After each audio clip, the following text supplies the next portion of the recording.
Dakota, your character's quite kind of kind of asexual in a way, or at least mysterious in that way. Do you feel like you're missing out on all of this kind of action? Raunchy. Or are you happy to be able to raunchy, exactly? I don't know. You haven't seen the last couple of episodes, Okay. and who knows what's going to happen in series 2. Yeah, good point. I'm not going to say that I'm missing out on anything, because they might then write something really awful for the next series. Yeah, right.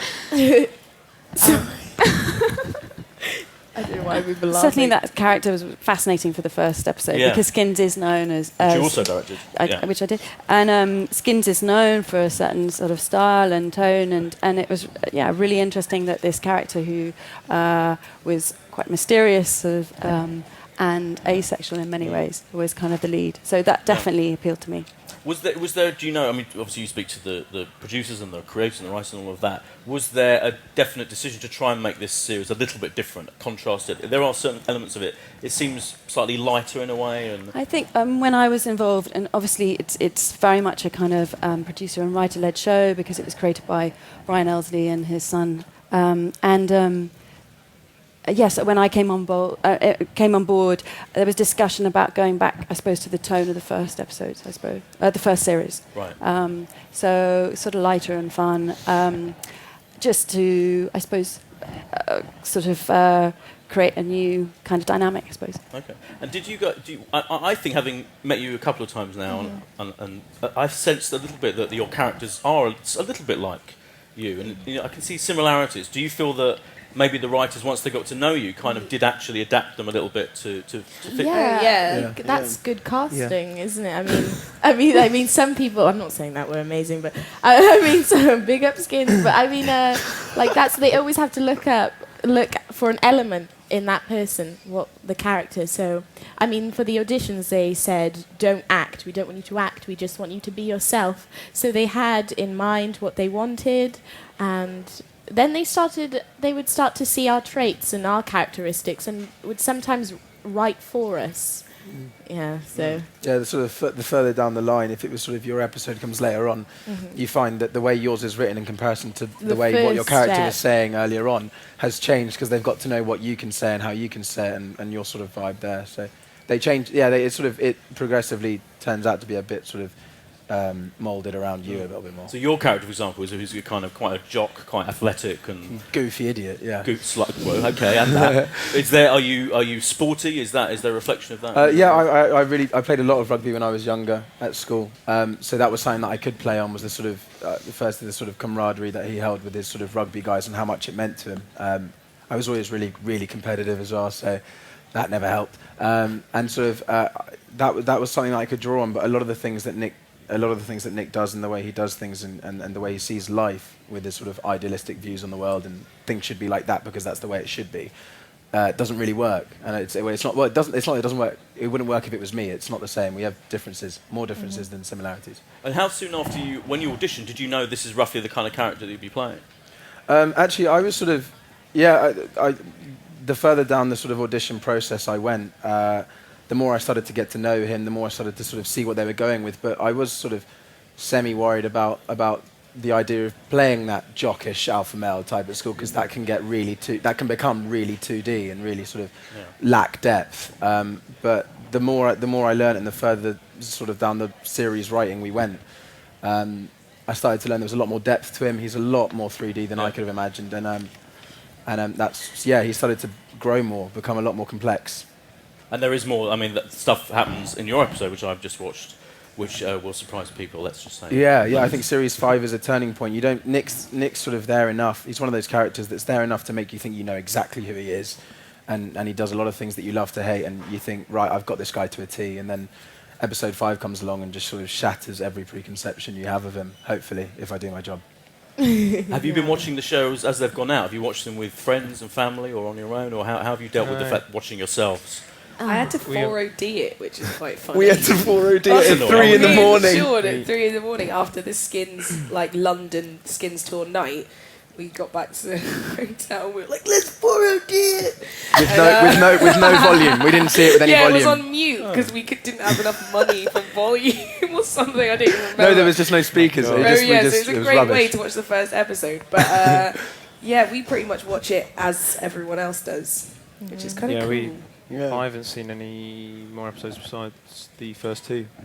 Yours was the second, so and when your wig, of course. Yeah. You should say so people don't, in case they don't recognise you, you've got the heavy metal wig, and so you watched it. It's heavy wig. It was a heavy metal wig. Yeah. Did you watch it with friends, with your family? For that episode, I watched it with my family. Yeah. And were you happy? And you were embarrassed, happy? All sorts of emotions were going through. Going through. And you. All sorts of emotions were going through my head. Yeah.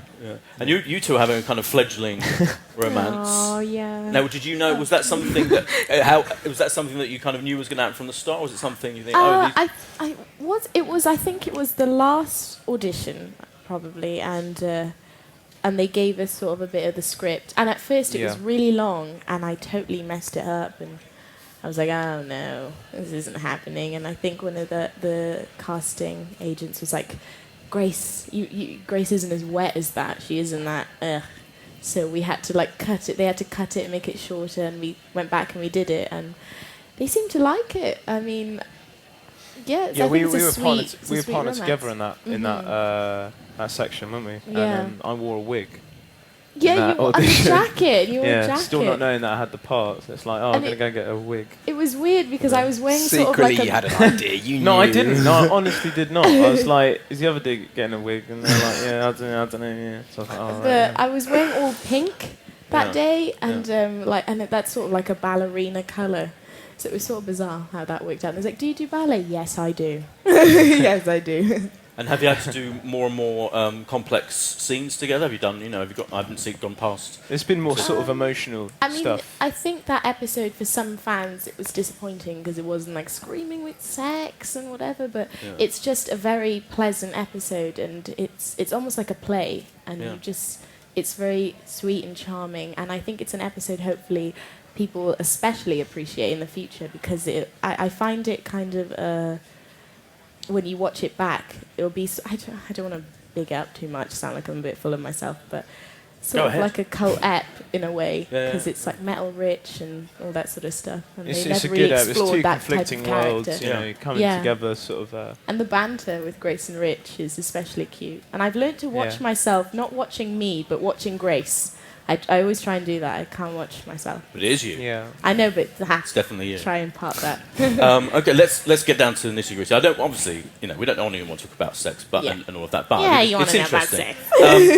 And of course, there's sex and drugs as well. Let's not forget those. Not forget the drugs. Let's ask you each individually. What's the most embarrassing thing you've had to do on the show? Me? Yeah. I don't know. Yeah, there's things like throwing up and.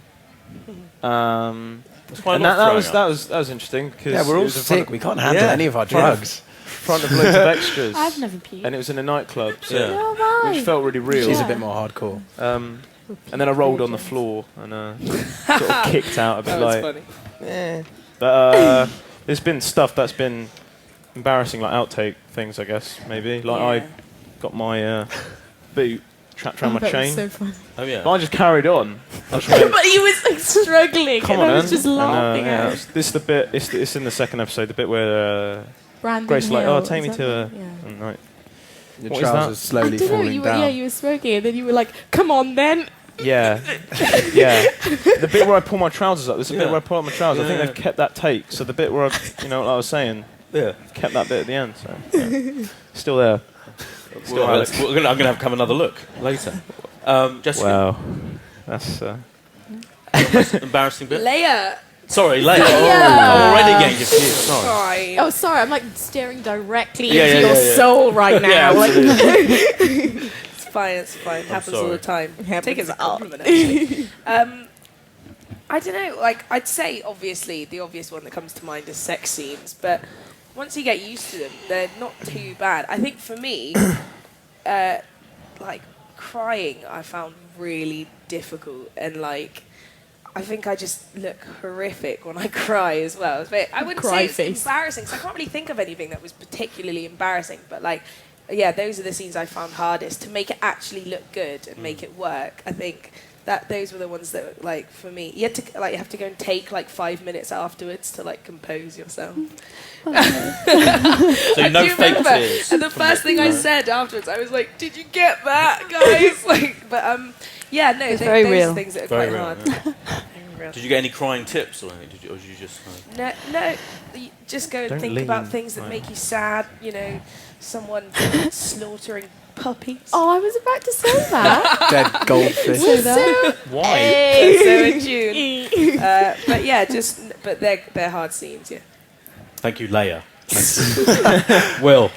I don't know really. William. I agree with you. Like when you get on the show, like you can't get into Skins and not expect like the complete unexpected, and you know you're gonna get into a lot of stuff. I don't think I really felt embarrassed about doing anything. Shameless. Yeah, That's good. Shameless. That's good. I like it. I have to. I suppose I have to finish. You know what I mean? I have to finish. Right. Okay. So Sexually. I had to. So they were like, "You need to finish." And I was like, Keep "Right." saying it. You never. I mean, no one's ever seen their cum face, have they? Unless you're having sex in front of a mirror. Yeah. Which That's somehow a proper weird. challenge. That is. But yeah, I was like, right. So I've got to come up with something that is my cum face. Yeah. Come up. Sorry. So that was kind of interesting. That is interesting. Yeah. Did you try different Yeah, I varieties? practiced in front of a That's mirror brilliant. quite a Down few there. times. I needed to see how. How That's many horrible. takes? That's a horrible thing to say. I'm really sorry about that. That's disgusting, actually. Yeah, I think it probably looks ridiculous, to be honest. And I everyone will can't sit wait there for going, "That's not a cum face." But if you've seen your cum faces, you might think differently. Episode 6 is that? Yeah. Yeah. Okay. Tune Look in, out for please. yeah. Tune in for that, Dakota. Number 6. Yeah, well, like you said before, Franky doesn't have to do anything particularly embarrassing. I think probably my most embarrassing moment, and I was lucky that it was only Seb who, well, he's not here tonight, but he was the Yeah, only plays other person Matty, in the yeah. scene. So none of these guys actually saw it happen. But we'd just been doing like a really intense scene for episode 8. You'll know which one it is when you see it, but I'm not going to give it away before it comes out. And then I had to run away at the end of it, and we were in a forest, and it's the first time that Franky wore a dress, and having like done the really big, intense, crazy scene, I ran away and fell like flat on my face, and like I watched the take back, and it's really good, and then I just drop out of frame, and it like pans down. I'm just lying there like. So yeah, stuff like that was probably more embarrassing Oh, I hope than that's on the DVD. anything else. I think it's there.